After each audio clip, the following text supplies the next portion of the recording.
হচ্ছে ডিপেন্ডেন্সিটা দেখি। তো আমরা যে একটা প্যাকেজ দিই, প্যাকেজের ভিতরে ডিপেন্ডেন্সিটা আমরা দেখবো এখানে।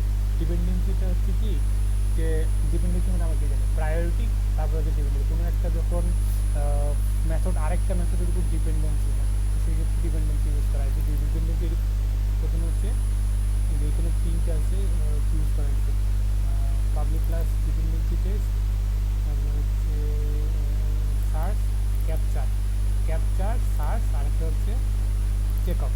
তো যদি হচ্ছে ক্রিয়েট শিপমেন্ট না হয় তাহলে হচ্ছে কী হবে না, এই যে নিচে দুটো মেথড ফাংশন সেগুলো রান হবে না। এটা হচ্ছে ডিপেন্ডেন্সি, মেইন ডিপেন্ডেন্সি, এটা করতেই হবে, এটা হচ্ছে রান হতেই হবে।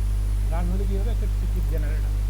এটা রান হলে কী হবে, ডিপেন্ডেন্সি হচ্ছে কি ক্রিয়েট শিপমেন্ট, মানে এটা ডিপেন্ডেন্সি হচ্ছে ক্রিয়েট শিপমেন্ট, এটা রান হইতে হলে এটা হইতে হবে। ঠিক আছে, এভাবে এখানে ক্রিয়েট শিপমেন্ট দিয়ে দিচ্ছে। তো এটা যদি রান হয় তাহলে এটা হবে, এটা হবে, আর এটা যদি না হয় এটাও হবে না, এটা হবে না, কী হবে, স্কিপ হবে। এটা হচ্ছে ডিপেন্ডেন্সি, নর্মাল ডিপেন্ডেন্সি। এখানে যদি প্রায়োরিটি ইউজ করি, কিন্তু প্রায়োরিটি করেও লাভ নেই। আমরা যদি এখানে প্রায়োরিটি 1 দিই, এখানে 2, এখানে 1 না দিয়ে 1 2 3 দিই, তারপরেও লাভ নেই, কারণ ডিপেন্ডেন্সি আগে, প্রায়োরিটি পরে। তো ডিপেন্ডেন্সি আগে হওয়ার পরে এখানে হচ্ছে এটা যেহেতু 2 নাম্বার, এইটা আগে হবে, এই ডিপেন্ডেন্সিটা এটা আগে, এই টেস্টটা আগে পাস হবে, তারপর এটা পাস হবে, কারণ এখানে প্রায়োরিটি দিচ্ছে। ডিপেন্ডেন্সি ফার্স্ট আগেই হবে। এবং তারপরে ট্র্যাকিং নাম্বার জেনারেট হলে এখানে সেটা কী হবে, সার্চ শুট করতে হবে। এটা নর্মাল একটা জিনিস, সার্চ। আর একটা জিনিস এখানে সেটা হচ্ছে রান হলে ইগনোর ডিপেন্ডেন্সি, মানে ডিপেন্ডেন্সি যদি না থাকে, এটা নাই, ছিল না, তো এই জন্য আমরা এই ডিপেন্ডেন্সিটা ট্রু করে দিচ্ছি। তাহলে হচ্ছে অলওয়েজ রান মানে হচ্ছে ডিপেন্ডেন্সিটা যদি না, মানে ফেল করে বা না ফেল করে, পাস করে, এইটা হচ্ছে তারপরেও কী হবে, রান হবে।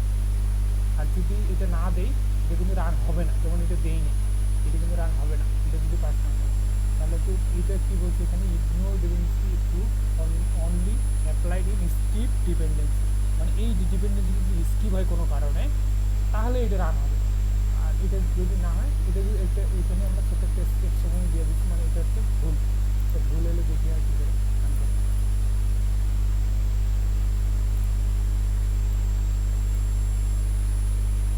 কিন্তু এটা রান হবে না, কিন্তু ফেল। এটা যদি ফেল হওয়ার জন্য নিচেরগুলো কিন্তু রান হওয়ার কথা না, যেহেতু ডিপেন্ডেন্সি।